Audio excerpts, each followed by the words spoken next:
الآن أسيل بتعمل تحدي معي. أي حركة بفعلها بتعمل زيها تماما. عشان تفوز أسيل بالتحدي لازم تعمل كل الحركات زي ما يفعلها بابا. إذا ما التزمت أسيل بالحركات راح تخسر وراح تتحول لشخص آخر، تتحول لأسيل ثانية، بيطلع بوجهها إشي غريب بتشوفها وتخاف. تمام؟ بغمض عيني.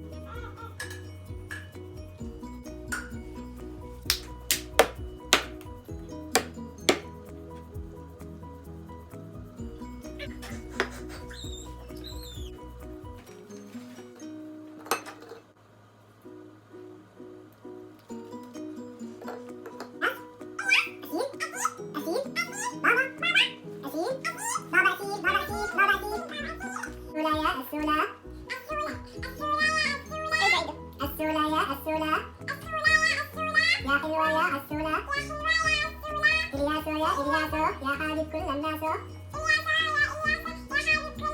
إلياسو يا إلياسو يا حبيب كل الناس، عسولة يا عسولة يا حلوة يا عسولة. يلا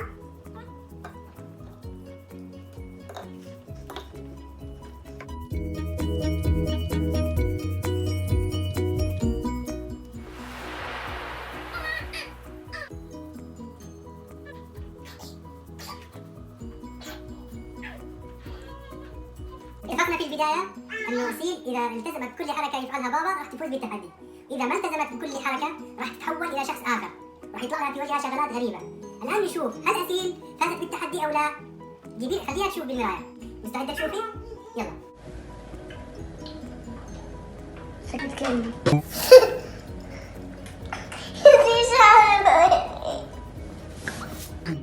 طبعا أسيل فازت بالتحدي وأكلت المقلب. حق بابا ما في. كيف المقلب؟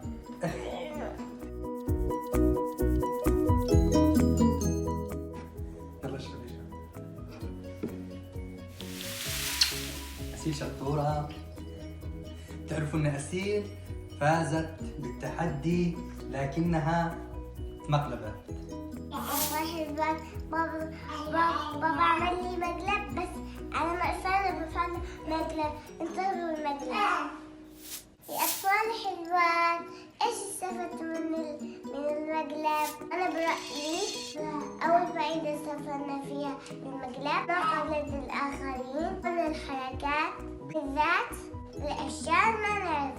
ثاني حاجة ظروف الناس مختلفة، مش شرط ينفع زي الناس تماما.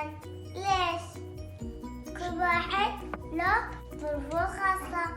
مثلا فرح حلوة، شوف بإيد بابا علبة البيبسي بإيده هي نظيفة، بس بإيد بابا هدي العلبة البيبسي مسخانة فيها ألوان وكذا وسخ نفسي.